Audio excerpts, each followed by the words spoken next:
Hello my dear students, good morning to all. Welcome to my channel where every learning is enjoyable. और आज की class में हम पढ़ेंगे विद्युत विभव तथा धारिता का एक नया टॉपिक जो है समविभव पृष्ठ। ठीक है ना, काफ़ी इंपॉर्टेंट टॉपिक है और छोटे नंबर मतलब जो कम मार्क्स के जो क्वेश्चन होते हैं वो यहाँ से बनते हैं समविभव पृष्ठ से। ठीक है, इसके बाद में हम एक टॉपिक पढ़ेंगे समविभव पृष्ठ के बाद में हम एक टॉपिक पढ़ेंगे विद्युत क्षेत्र तथा विद्युत विभव में संबंध। आगे बात समझ में। तो अब बात करते हैं हमने पिछली क्लास में क्या पढ़ा था। तो पिछली क्लास में हमने जो है वो किसी भी विद्युत द्विध्रुव की वजह से जो है वो क्या विद्युत विभव होता है, एक तो हमने बात की थी उसके अक्ष पे, एक बात की थी हमने उसके निरक्ष पे। और अगर मान लो आपके कोई भी पॉइंट दे रखा होता तो हमने क्या किया था, एक फॉर्मूला कैलकुलेट किया था, हमने फॉर्मूला निकाला था। वो आया था आपके पास में V = kp/r² × cos थीटा। ये फॉर्मूला निकल के आया था। आरी बात समझ में। या आप ऐसे भी बोल सकते हो कि kp cos θ/r², ऐसे भी बोल सकते हो। ठीक है ना, कोई दिक्कत नहीं। तो इस फॉर्मूले से हमने क्या कहता है कि अगर आपको किसी भी एंगल पे आपको पॉइंट दे रखा हो तो आप क्या कर सकते हो, और अगर आपको उस पॉइंट की डिस्टेंस दे रखी हो तो आप जो है वो इजीली जो है वो विद्युत द्विध्रुव की वजह से क्या विद्युत विभव उस पॉइंट पर आप कैलकुलेट कर सकते हैं। ठीक है, तो एक जनरल फार्मूला हमने वहाँ पे डेराइव किया था। आज की क्लास में हम पढ़ेंगे समविभव पृष्ठ और विद्युत क्षेत्र तथा विद्युत विभव में संबंध। ठीक है, तो मैं आपको हमेशा की तरह यही कहता रहूँगा कि आप साथ साथ पढ़ते रहिए, आपको कोई प्रॉब्लम आए तो पूछते रहिए। आगे बात समझ में। डेरिवेशन को बार बार करिए, ठीक है ना, क्योंकि आप जब तक उस चीज़ को बार बार करोगे ना तो आपके दिमाग में बैठेगी नहीं। आगे बात समझ में। आपको पता है कि एक बार पढ़ के एग्जाम नहीं दिया जा सकता, आपको उसको जो है बार बार रिवीजन करना ही पड़ेगा। आगे बात समझ में। तो बिना देरी के अपना आज का टॉपिक स्टार्ट करते हैं। फटाफट आप अपनी कॉपी और पेन निकाल लीजिए। पहले मैं एक बार इसको समझा देता हूँ, फिर आप नोट कर लेना। ठीक है ना, जब नोट करने का बोलो तभी नोट करना, जब समझो तब जो है आप समझना। ठीक है, चलिए समविभव पृष्ठ हमारा आज का नया टॉपिक, फर्स्ट टॉपिक आज का। देखो नाम से डेफिनेशन है समविभव पृष्ठ। सम मतलब क्या हो गया, समान। विभव मतलब आप जानते हो। ठीक है, और पृष्ठ मतलब ऐसा पृष्ठ जिसके सभी बिंदुओं पर विभव क्या हो, समान हो, उसको हम क्या बोलते हैं, समविभव पृष्ठ बोलते हैं। यानी कि इसकी डेफिनेशन नाम से निकलती है, यानी कि किसी विद्युत क्षेत्र में उपस्थित, परिभाषा लिख लेता हूँ मैं इसकी, किसी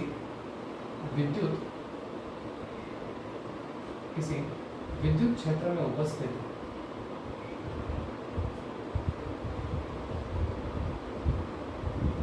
किसी पृष्ठ के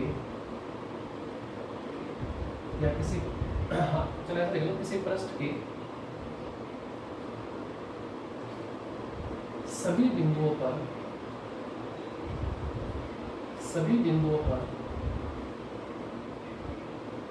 विद्युत विभव समान हो,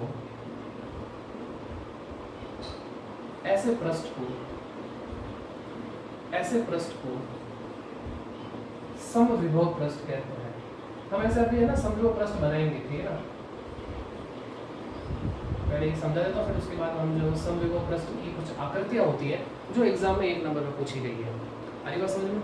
चलिए, तो क्या डेफिनेशन है कि किसी विद्युत क्षेत्र में उपस्थित किसी पृष्ठ के सभी बिंदुओं पर विद्युत विभव समान हो। क्या लिखा, किसी पृष्ठ के सभी बिंदुओं पर, ये ध्यान रखना सबसे इंपॉर्टेंट, सभी बिंदुओं पर विद्युत विभव क्या हो, समान हो। विद्युत विभव क्या हो, समान हो। तो ऐसे पृष्ठ को हम क्या बोलते हैं, समविभव पृष्ठ बोलते हैं। ठीक है, ये तो समझ लिया हमने। अब बात करते हैं कुछ इसकी विशेषताएं हैं, या हम बोल सकते हैं कुछ इसके गुणधर्म है। ठीक है ना, आप इसकी विशेषताएं बोलो चाहे आप इसके गुणधर्म बोलो, बात एक ही ध्यान रखना। विशेषताएं आप समझ लीजिए या इसके गुणधर्म समझ लीजिए, दोनों एक ही बात है। ठीक है ना, तो चलो समझते हैं कि इसके क्या क्या गुणधर्म है, ये समझते हैं। ठीक है ना, ओके। सो फर्स्ट अपन जो है इसकी प्रॉपर्टी, पहला गुणधर्म अपन ये समझते हैं कि समविभव पृष्ठ पर जो आपके पास, या ऐसा बात करें कि हम समविभव पृष्ठ पे जो विद्युत क्षेत्र की दिशा होती है, हमारी बात समझ में, विद्युत क्षेत्र की जो दिशा होती है वो पृष्ठ के किसी बिंदु पर उसके तल के लंबवत होती है। लिख लेता हूँ पहले, मैं आप समझ जाओगे। ठीक है ना, विद्युत क्षेत्र की दिशा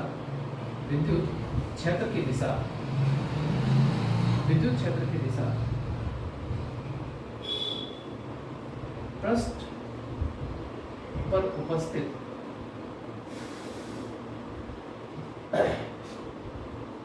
विद्युत क्षेत्र की दिशा पृष्ठ पर उपस्थित किसी बिंदु पर किसी बिंदु पर समविभव पृष्ठ के तल के लंबवत होती है। ये सबसे इंपॉर्टेंट है। अभी जब मैं आगे आपको दो एग्जांपल करवाऊंगा वहां पे इस पॉइंट की बहुत जरूरत पड़ेगी, बहुत जरूरत पड़ेगी, ये ध्यान रखना। यानी कि मैं ये कहना चाहता हूँ यहाँ पे कि विद्युत क्षेत्र की जो दिशा होती है पृष्ठ पर उपस्थित किसी बिंदु पर समविभव पृष्ठ के तल के लंबवत होती है। समझेंगे इस चीज को कि कैसे लंबवत होती है, आपने कैसे बोल दिया तो आपको पता होगा। हम एक फॉर्मूला जरूर जानते हैं।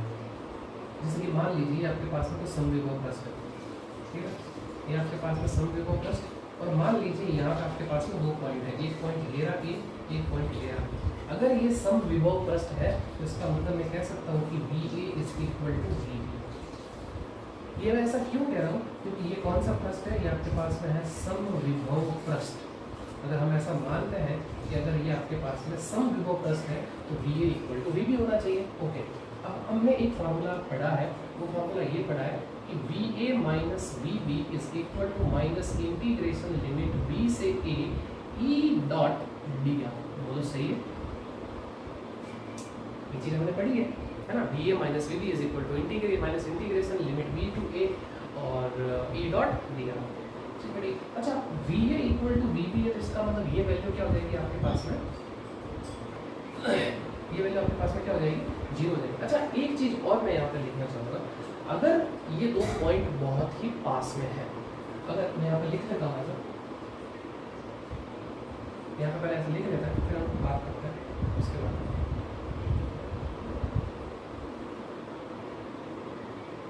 यदि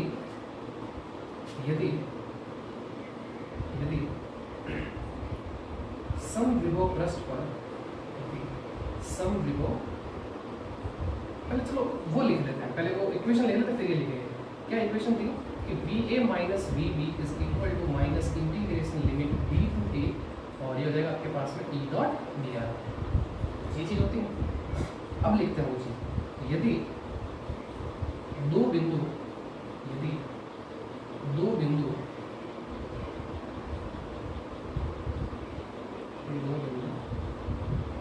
आपस में बहुत पास में हो,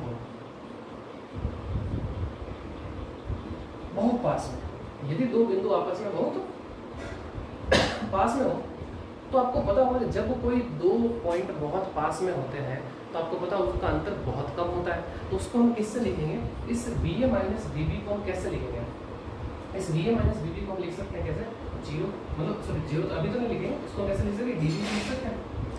अरे मेरी बात समझिए आप, हम ये चीज़ मैं चीज़ आपको कहना चाहता हूँ कि अगर कोई दो बिंदु बहुत ही पास में होता है तो उनका डिफरेंस क्या आएगा, मुझे ये बताओ, बहुत कम आएगा। और आपको बताओ जब कोई डिफरेंस बहुत कम आता है तो उसको हम किससे डिनोट करते हैं, डिफरेंशिएशन है ना, DB लिखते हैं क्योंकि हमारे पास में ये वोल्टेज है, ये DB क्या है, इनके बीच का डिफरेंशिएट है। ओके, जब ये चीज़ होती है तो हम इंटीग्रेशन का साइन भी क्या होता है, हटाते हैं। तो आपके पास बचा क्या, माइनस E और फिर ये आप डॉट प्रोडक्ट हटाओगे तो E dr cos थीटा लगाएंगे, क्योंकि जब डॉट प्रोडक्ट हटाते हैं तो कौन सा आता है, cos थीटा आता है ना, ट्रिग्नोमेट्रिक आपके पास में रेशियो ये रहता है cos थीटा। ओके, अब मुझे एक चीज़ बताइए, VA इक्वल टू VB, तो इसका मतलब इनके बीच का डिफरेंस DB वो क्या होगा, 0 होगा। तो इसका मतलब ये वैल्यू 0 और यहाँ से आपके पास में ये माइनस का E और फिर ये dr और फिर ये cos थीटा। अब मुझे एक चीज़ आप बताना, यहाँ पे आप मुझे एक चीज़ बताना कि ये वैल्यू जो है वो 0 हो रही है इसकी वजह से। तो आप मुझे बताओ इनमें से ऐसी कौन सी क्वांटिटी होगी जिसकी वैल्यू 0 होने पे ये पूरी वैल्यू 0 आएगी, आप बताइए, क्योंकि तीनों में से कोई एक वैल्यू तो 0 होगी ना।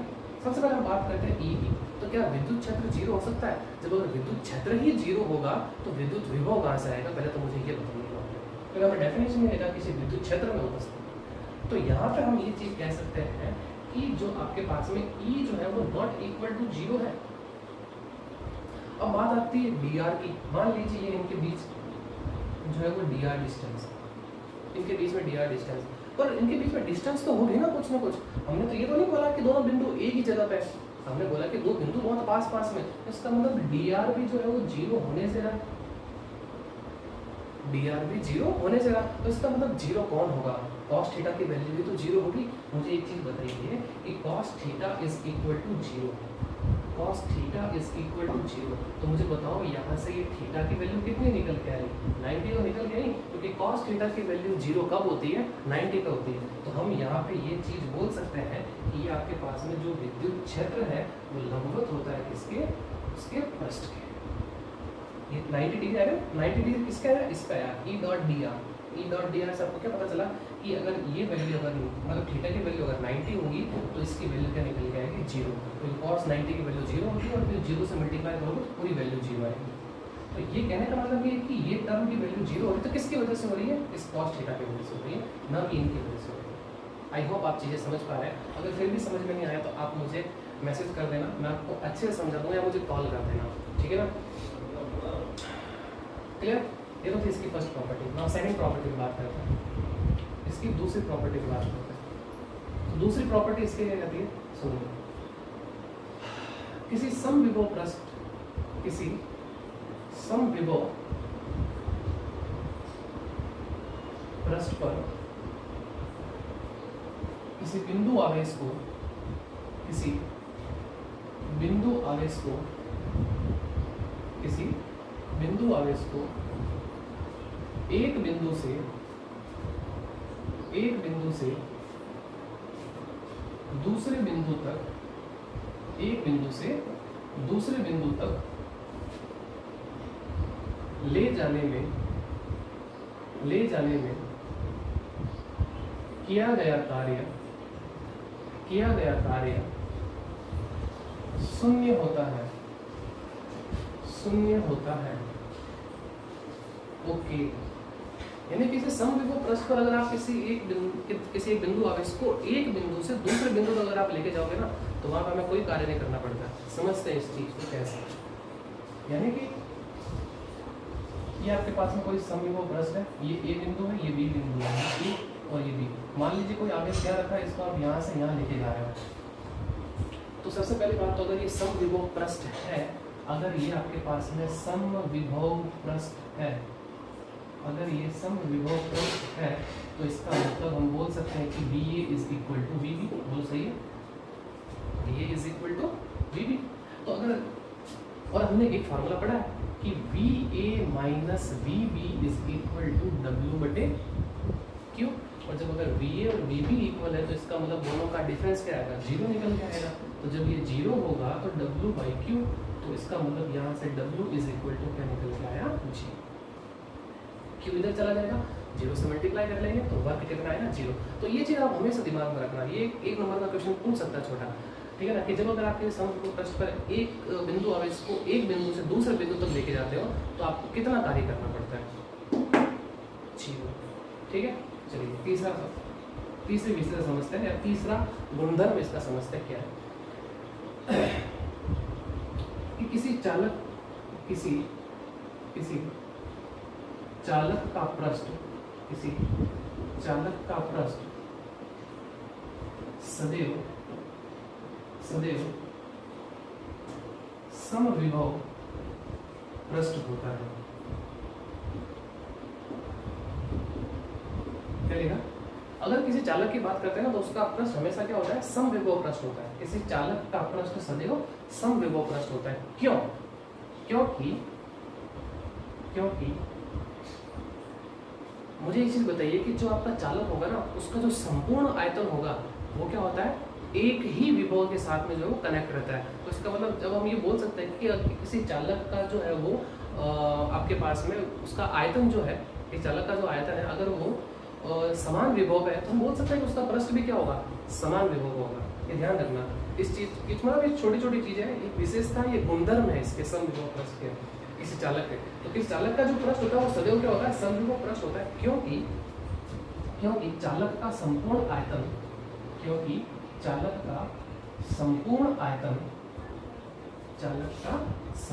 आयतन, एक समान विभव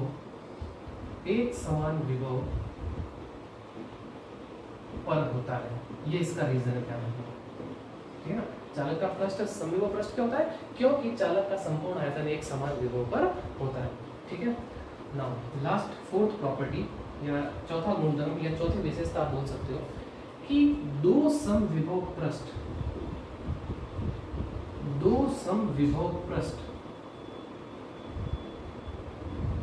कभी भी दो समविभव पृष्ठ कभी भी एक दूसरे को प्रतिच्छेद नहीं करते हैं। जैसा कि मैंने आपको पहले बता रखा है कि दो विद्युत बल रेखाएं या दो विद्युत क्षेत्र रेखाएं कभी भी एक दूसरे को कट नहीं कर सकती। इसी तरीके से दो समविभव पृष्ठ भी जो है वो कभी भी एक दूसरे को प्रतिच्छेद नहीं करते हैं, क्योंकि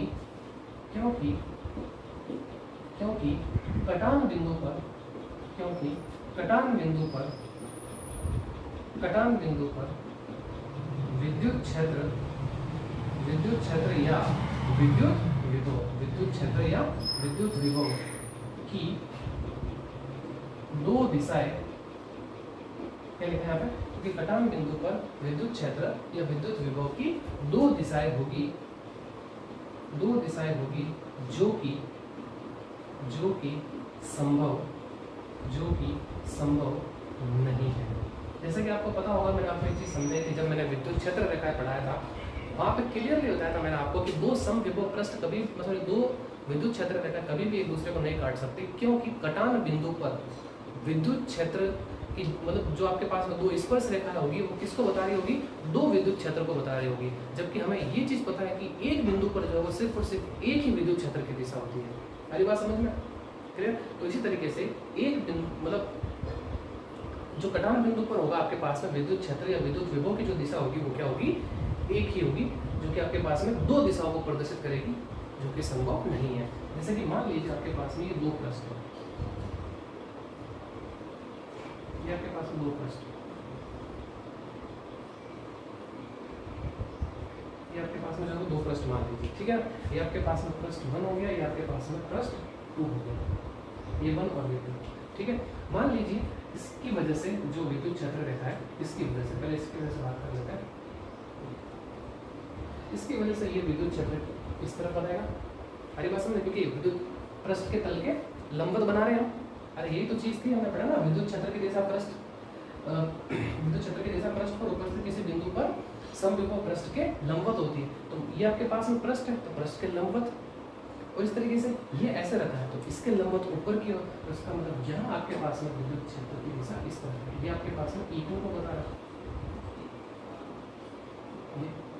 तो मेरे कहने का मतलब ये है कि दो समविभव पृष्ठ एक दूसरे को कभी कट नहीं करेंगे। अगर ऐसा करेंगे तो कटान बिंदु पर इस जगह पे कटान बिंदु पर दो विद्युत क्षेत्र की दिशा होगी। और मैंने आपको पहले बता रखा है कि एक बिंदु पर विद्युत क्षेत्र की दिशा एक ही होती है, क्योंकि विद्युत क्षेत्र एक सदिश राशि है और सदिश राशियां वो होती है जिनकी दिशा फिक्स होती है। अरे बात समझ में? तो ये था आपके पास में समविभव पृष्ठ। तो आई होप आपको समझ में आया होगा। अब हम इसके बाद में जो है कुछ समविभव पृष्ठ की आकृतियों के बारे में बात करते हैं, ठीक है। दो एग्जाम्पल काफी इंपॉर्टेंट और बहुत बार एग्जाम में पूछे गए हैं, ठीक है। तो पहले इसको नोट करिए, फिर हम आगे बढ़ते हैं, ठीक है। So pause the video and note down. Okay my dear student, अब हम आगे बढ़ते हैं कि कुछ आपके पास में आकृतियां हैं समविभव पृष्ठ की, ठीक है ना। समविभव पृष्ठ की कुछ आकृतियां, दो एग्जाम्पल है काफी इंपॉर्टेंट, और ये दोनों एग्जाम्पल एग्जाम में काफी जगह पूछे गए हैं। तो सबसे पहले हम फर्स्ट बात करते हैं एक समान विद्युत क्षेत्र, एक समान विद्युत क्षेत्र E के लिए, विद्युत क्षेत्र किस लिखते हैं, E से लिखते हैं। एक समान विद्युत क्षेत्र के लिए जो है वो क्या समविभव पृष्ठ होता है उसकी बात करते हैं, ठीक है। तो सबसे पहले हमें बनाना पड़ेगा यहाँ पे क्या एक समान विद्युत क्षेत्र। तो सबसे पहले हम एक समान विद्युत क्षेत्र बना लेते हैं, ठीक है। एक समान विद्युत क्षेत्र, लाइन पर मत जाना है ना, थोड़ा ऊपर नीचे हो तो उससे कोई तकलीफ नहीं है, लेकिन आप समझ में आएगा ना, समझना हमें वैसे चीज़ों को आप समझोगे नहीं तो कुछ भी समझ में आएगा नहीं। ये मत जाना कि थोड़ा सा लाइन तिरछी हो गई, कोई दिक्कत नहीं, हमें एक समान विद्युत क्षेत्र बनाना था, ये मैंने एक समान विद्युत क्षेत्र बना दिया। अब मुझे एक चीज़ बताइए, हमें समविभव पृष्ठ बनाना एक समान विद्युत क्षेत्र की वजह से। तो मैंने आपको फर्स्ट जो विशेषता बताई थी, फर्स्ट गुणधर्म मैंने आपको बताया था, उसमें क्या लिखा था मैंने कि विद्युत क्षेत्र समविभव पृष्ठ के लंबवत होता है। तो इसका मतलब उल्टा बोल सकते हैं हम कि समविभव पृष्ठ विद्युत क्षेत्र के लंबवत होता है, क्योंकि एक दूसरे के लंबवत ही तो होते हैं। तो मुझे बताओ, ये आपके पास में इस दिशा में अगर विद्युत क्षेत्र है तो समविभव पृष्ठ इसके लंबवत ऐसे ही तो होगा बाहर की ओर, ये ऐसे जा रहा है तो ये ऐसे ही तो होगा इसके पृष्ठ के लंबवत बाहर की ओर। तो इसका मतलब ये ध्यान रखना, एक समान विद्युत क्षेत्र के लिए जो आपके पास में समविभव पृष्ठ बनता है वो कैसा बनता है, वो समतलीय बनता है, ये ध्यान रखना। ये एक क्वेश्चन कई बार एग्जाम में पूछा गया और उसकी जो है वो आकृति भी बनेगी, ये एग्जाम में पूछता है, ठीक है ना। किसी एक समान विद्युत क्षेत्र के लिए किस प्रकार का जो है वो समविभव पृष्ठ होता है उसकी आकृति भी बनेगी। तो कैसा होता है, समतलीय होगा। अब समतल को बताने के लिए ध्यान से देना, सबसे पहले तो ये चीज मैं उसको 3D में बनाऊंगा। अगर आप उसको सामने से देखोगे, जैसे कि मेरी बात सुनिए, ये एक समतल है, आपको ऐसा दिख रहा है तो बिल्कुल सही दिख रहा है ना, बिल्कुल एक समतल की तरह दिख रहा है। अगर मैं इसको ऐसा कर दूं तो आपको क्या दिखेगी, एक लाइन तो दिखेगी सिर्फ और सिर्फ, आपको सिर्फ क्या दिखेगी, एक लाइन दिखेगी। आरी बात समझ में? तो यानी कहने का मतलब ये, यहाँ जो आपके पास में समविभव पृष्ठ है वो ऐसा होता है, यहाँ हम बात करें तो यहाँ ऐसा, यहाँ हम बात करें तो यह ऐसा। ये समविभव पृष्ठ होता है किसी एक समान विद्युत क्षेत्र के लिए, लेकिन हमें इसको थोड़ा 3D में बनाना है, तो उसको हम ऐसे बनाएंगे।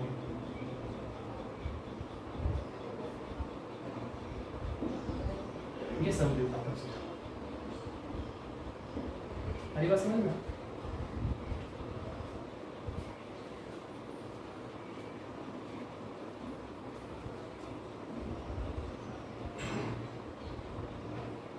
ये समविभव पृष्ठ है, क्लियर है क्या? अब अच्छा, अगर मान लो इसका विभव मान लो V1, इसका V2, इसका V3, अगली बात समझ में? अगर मान लो ये समविभव पृष्ठ है तो इसका मतलब तीनों विभव क्या होंगे, समान होंगे, V1 V2 V3, V1 V2 V3। तो कहने का मतलब ये है कि ये जो आपके पास में विद्युत क्षेत्र इस तरफ है तो समविभव पृष्ठ ऐसे होगा, लेकिन मैंने इसको ऐसे ना बता के थोड़ा सा ऐसे बताया क्योंकि समतल बता रहा है। क्योंकि अगर एग्जैक्टली अगर आप इसको सामने से देखोगे तो आपको बिल्कुल एक लाइन दिखाई देगी, और अगर आप इसको आप थोड़ा सा तिरछा होकर के देखोगे तो आपको एक समतल दिखाई देगा। ये ऐसे एक समतल ही था। समतल क्या है, जिसकी एक्स और वाई दो डायरेक्शन होती है, मतलब कोई भी दो डायरेक्शन जरूर नहीं है, वाई जेड भी हो सकती है, जेड एक्स भी हो सकती है, मतलब दो डायरेक्शन जरूर होती है, तो वो समतल है। मेरी बात समझ में क्लियर है यहाँ तक? ओके चलिए।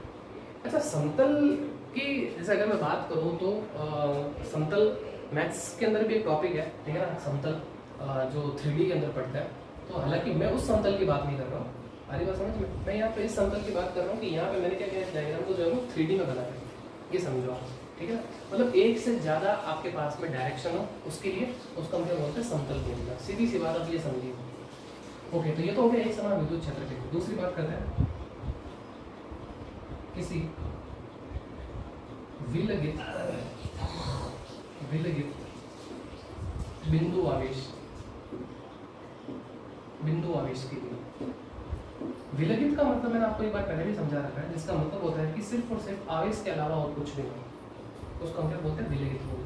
जैसे कि मान लो आपके पास में ये कोई आवेश है +2, तो सबसे पहले एक चीज़ ये कि जब भी आपको समविभव पृष्ठ बनाना हो या आपको विद्युत क्षेत्र बनाना हो, जैसे कि यहाँ पे अगर मान लो हमें समविभव पृष्ठ बनाना है, तो समविभव पृष्ठ बनाने के लिए मुझे क्या इसकी जरूरत होनी चाहिए, किसकी होनी चाहिए, विद्युत क्षेत्र की जरूरत होनी चाहिए। अगर विद्युत क्षेत्र मुझे पता चल जाएगा तो उसके लंबवत मैं क्या बना लूंगा, समविभव पृष्ठ बना लूंगा। तो मुझे बताओ, ये +q आवेश है और +q आवेश से हम विद्युत क्षेत्र बहुत ही आसानी से बना सकते हैं। हमें पता है कि +q आवेश से जो विद्युत क्षेत्र होता है वो अवय होता है, अरे बस हम दूर होता है प्लस आवेश से, तो इसका मतलब इससे इस तरफ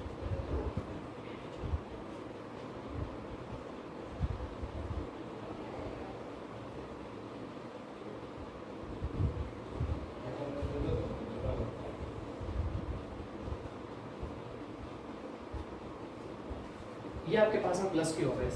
अब मुझे बताइए, ये तो हो गया आपके पास में विद्युत क्षेत्र, ये विद्युत क्षेत्र हो गया। अब विद्युत क्षेत्र से हमें बनानी है क्या, समविभव पृष्ठ बनाना है। तो मुझे बताओ, इन सभी विद्युत क्षेत्र पर अगर मैं कोई कॉमन पॉइंट कंसीडर करूँ, ठीक है ना, जैसे कि मान लो यहाँ एक पॉइंट कंसीडर किया, फिर उसके बाद में यहाँ एक पॉइंट कंसीडर किया, फिर उसके बाद में यहाँ एक कंसीडर किया, इस तरीके से मैंने क्या बनाया, इनका एक बिंदु पथ बना लिया। इस तरीके से मान लो इतनी कुछ दूरी पे मैंने यहाँ पे भी ले लिया, मतलब समान बिंदु को मैंने क्या किया, होगा एक बिंदु पथ बना लिया, समान बिंदु का मैंने बिंदु पथ बना लिया। और ये बिंदु पथ इसका कहलाएगा, ये बिंदु पथ इसका कहलाएगा, मुझे बताओ समविभव पृष्ठ कहलाएगा। तो देखो ना, समविभव पृष्ठ और इनके बीच में एंगल कितना है, 90 डिग्री का। इनके बीच में एंगल कितना है, 90 डिग्री का। आप कहीं पे भी चले जाओ, समविभव पृष्ठ और इनके बीच में एंगल कितना है, 90 डिग्री का। क्लियर है? तो इसका मतलब मान लीजिए इसका विभव v1, इसका विभव v2, इसका विभव v3। अगर एक ही पृष्ठ होंगे तो इसका तीनों की वैल्यू क्या होगी, सेम होगी। आई होप आपको ये समझ में आया होगा। अच्छा हाँ, ये तो बताने भूल गया मैं, किसी विलगित बिंदु आवेश के लिए जो ये समविभव पृष्ठ बना है वो कैसा बना है, गोलीय बना है। कैसा बना है, गोलीय, या वैसे भी बोल सकते हो गोलाकार, एक ही बात है। ठीक है ना, टेंशन नहीं, गोलाकार। गोलीय बोलो या गोलाकार बोलो, बात एक ही है। ठीक है ना? तो एक समान विद्युत क्षेत्र के लिए समतलीय बनता है और बिंदु आवेश के लिए क्या बनता है, आपके पास में गोलीय बनता है या गोलाकार बनता है। ठीक है ना?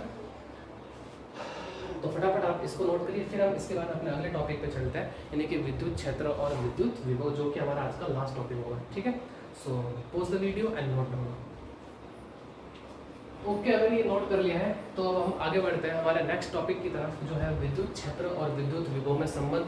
और ये क्वेश्चन भी मैंने काफ़ी बोर्ड एग्जाम्स में देखा है, और कम से कम ये 2 नंबर या 3 नंबर का क्वेश्चन आता है एग्जाम के अंदर। और इससे रिलेटेड क्वेश्चन जो है वो मैं आपको नेक्स्ट क्लास में करवाऊंगा। क्लियर है? आरी बात समझ में? यानी कि इससे रिलेटेड जो क्वेश्चन है वो मैं आपको नेक्स्ट क्लास में करवाऊंगा। क्लियर है? ये और यह होगा तो मैं होमवर्क में भी दे दूंगा। क्लियर है? ओके, तो हम बात करते हैं विद्युत क्षेत्र और विद्युत विभव में संबंध। काफ़ी इंपॉर्टेंट है, ध्यान से समझिएगा। ठीक है?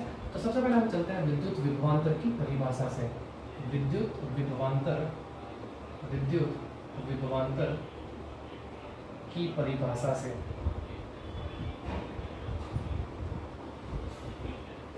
तो विद्युत विभवांतर की परिभाषा क्या कहती है कि VA minus VB is equal to minus integration limit B से A E डॉट dr। यही जो है वो आपके पास में विद्युत विभवांतर की परिभाषा कहती है। ठीक है? ओके, अब अगर मान लो यदि किसी सतह पर, यदि किसी सतह पर दो बिंदु बहुत पास में हो, अगर मान लो जब कोई दो बिंदु आपस में बहुत ही पास में होते हैं, तो इसका मतलब उनके बीच का विभवांतर क्या निकल के आएगा, बहुत ही कम निकल के आएगा। तो इसका मतलब उसको हम किससे लिखेंगे, उसको हम dV से लिखेंगे। इस इक्वेशन को मैं ऐसे लिख रहा हूँ, आगे बात समझ में, इसको हम ऐसे लिखेंगे। और आपको पता है कि इंटीग्रेशन साइन वहाँ पे हट जाता है, तो बचेगा क्या आपके पास में, माइनस का E डॉट dr। अब ध्यान से समझना है यहाँ पे। अब E क्या है, एक सदिश राशि है, dr भी क्या है, एक सदिश राशि है। ठीक है? इसको मैं इक्वेशन नंबर जो है वो 1 दे देता हूँ। अब मैं जो है वो यहाँ पे ये कंसीडर करता हूँ कि मान लीजिए E जो होगा वो आपके पास में एक सदिश राशि है। तो सदिश राशि है तो इसका मतलब मैं बोल सकता हूँ कि ये x में भी होगी, y में भी होगी और z में भी होगी। तो इसका मतलब मैं इसको ऐसे लिख सकता हूँ कि Ex I cap plus Ey j cap plus Ez k cap, बोला ऐसे लिख सकता हूँ। इस तरीके से मैं dr को भी लिख सकता हूँ। तो dr को मैं कैसे लिख सकता हूँ, dr को लिख सकता हूँ dx I cap plus dy j cap plus dz k cap. इस तरीके से मैं लिख सकता हूँ इनको। इसको मैं इक्वेशन नंबर 2 लिख रहा हूँ। इसकी जरूरत जो है हमें पड़ेगी लास्ट के अंदर। आरी बात समझ में? तो ये हो गया आपके पास में E और dr की वैल्यू। ये दोनों वैल्यू हम क्या करते हैं, यहाँ पर पुट कर देते हैं। ठीक है? तो समीकरण 1 से, तो समीकरण 1 से आपको क्या पता चला कि dV is equal to minus E की वैल्यू रखो आप यहाँ पे, हो जाएगा आपके पास में Ex I cap plus Ey j cap plus Ez k cap. Clear? फिर डॉट यहाँ हम लिखेंगे क्या, dx I cap plus dy j cap plus dz k cap. आगे बात समझ में? हाँ ठीक है, एक मिनट।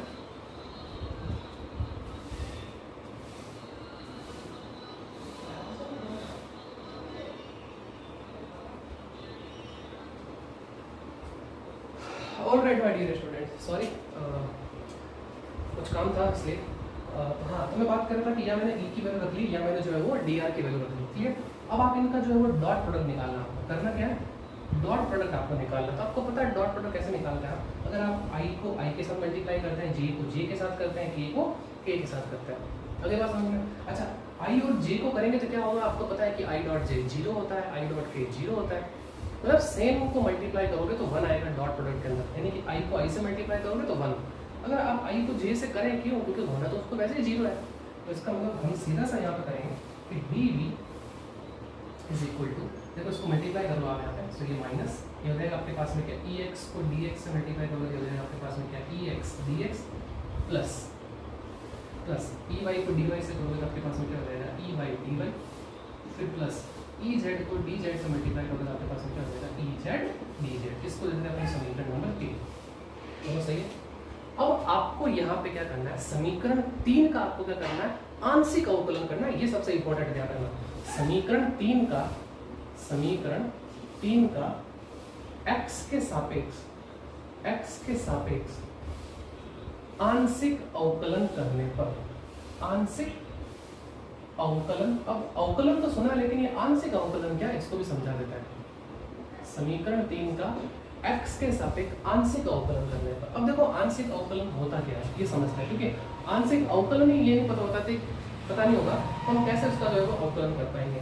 तो आंशिक में ये चीज ध्यान रखना कि आपको किसके सापेक्ष करना है। आपको अगर x के सापेक्ष करना है ना, तो x के अलावा कौन कौन है, y और z, वो दोनों क्या होंगे, अचर होंगे, और अचर का अवकलन क्या होता है, हमेशा 0 होता है। तो इसका मतलब जब आप इसको जो है वो x के सापेक्ष कर रहे होंगे तो यहाँ पे आपके पास में y और जो z होंगे वो क्या होंगे, आपके पास में अचर होंगे। और जब अगर आपके पास में y और z अचर होंगे तो हम ये बोल सकते हैं कि dy और dz दोनों का जो अवकलन होगा वो क्या होगा, 0 होगा, क्योंकि अचर का अवकलन क्या होता है, 0 होता है। तो इसका मतलब इसका अवकलन करेंगे। अब देखो डेल मतलब dv का अवकलन कर रहा है तो आंशिक अवकलन का सिंबल भी अलग होता है, ये अवकलन है।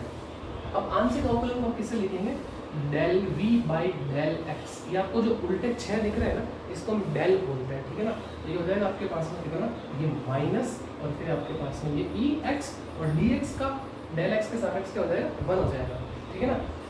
अरे डी एक्स के सापेक्ष 1 ही तो होगा, क्लियर।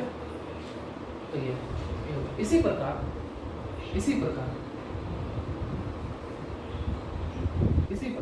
अब हम क्या करेंगे, समीकरण 3 का y के सापेक्ष तथा जो है वो z के सापेक्ष में। तो इसी प्रकार y के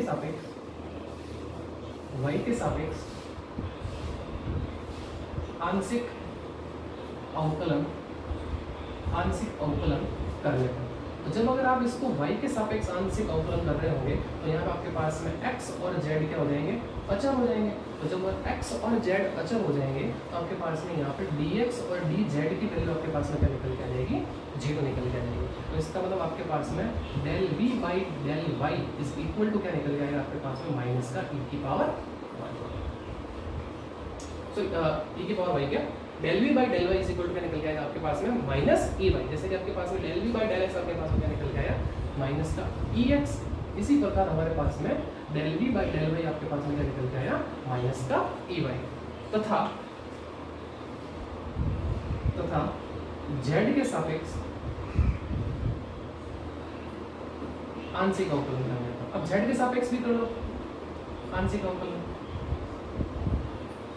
तो जब आप इसका z के सापेक्ष आंशिक अवकलन करोगे तो यहाँ पे आपके पास में मुझे ये बताओ, del v by del z is equal to क्या निकल के आएगा आपके पास में, माइनस का e z, ठीक है। तो यहाँ पे आपके पास में क्या होगा, x और y क्या होंगे आपके पास में, अचर होंगे। जब x और y आपके पास में यहाँ अचर होंगे हम बोल सकते हैं कि dx और dy दोनों का अवकलन क्या निकल के आएगा, 0। जब इन दोनों का अवकलन 0 होगा तो मुझे बताओ dx और ये तो 0 होगा, तो बचा क्या आपके पास में ez dz, और dz का z के सापेक्ष क्या हो जाएगा आपके पास में 1 हो जाएगा। तो आपके पास बचेगा क्या, only for del v by del z upon minus का ez, ठीक है। अब चलते हैं अपन समीकरण 2 से, ठीक है ना, समीकरण 2 से। तो समीकरण 2 से देखो क्या पता चला आपको, समीकरण 2 आपको क्या कहती है कि E is equal to E X I cap plus E Y J cap plus E Z K cap, ठीक होता है। अब मुझे बताओ यहाँ से ई एक्स की वैल्यू रख सकता है माइनस का del V by del X, है ना। तो E इज इक्वल टू आपको क्या मिल जाएगा, माइनस का del V by del X I cap. फिर देखो ई वाई की जगह आपको क्या मिल जाएगा, ये माइनस इसको दे दो, मिल जाएगा माइनस का del V by del Y J cap. इस तरीके से ई जेड आपको क्या मिल जाएगा, माइनस का del V by del J del Z K. पूरा सही है। अब हम क्या करेंगे, यहाँ से जो है वो माइनस बाहर ले लेता हूँ और v यहाँ से कॉमन आ जाएगा। आपके पास में e इज इक्वल टू क्या बचेगा, माइनस कॉमन ले लिया तो del by del X I cap plus del by del Y J cap plus del by del Z, ठीक है, और बाहर क्या आ जाएगा, v बार आ जाएगा। और ये पूरा एक ऑपरेटर होता है जिसको हम नेबुला ऑपरेटर बोलते हैं, यानी कि इसको हम कैसे लिखे हैं, इसमें यहाँ पे जगह नहीं है तो यही लिख लेते हैं। तो ये हो जाएगा आपके पास में E is equal to minus, इसको हम उल्टा जो आप डेल्टा लिखते हो ना, डेल्टा यहाँ पे है, यहाँ से मिलेगा, यहाँ से मिलेगा,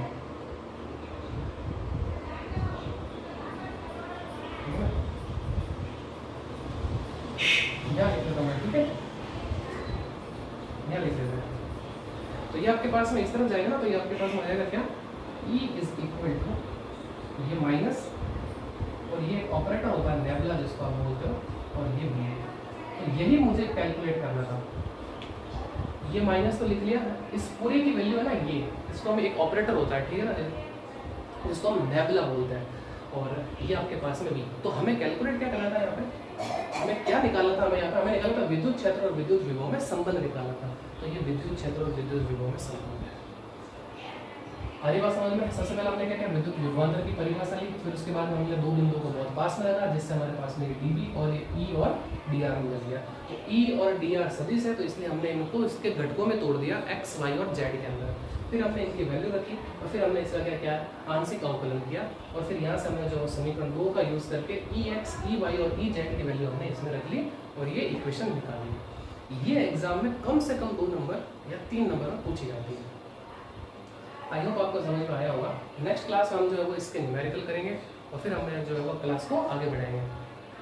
सो अगर आपको कोई भी दिक्कत हो, कोई डाउट हो, तो आप मुझे फ़ोन करिए, आप मुझे मैसेज करिए, मैं आपके डाउट को जो वो क्लियर करूँगा, ठीक है। तो आज की क्लास में इतना ही, मिलते हैं नेक्स्ट वीडियो में। Till then take care and good bye.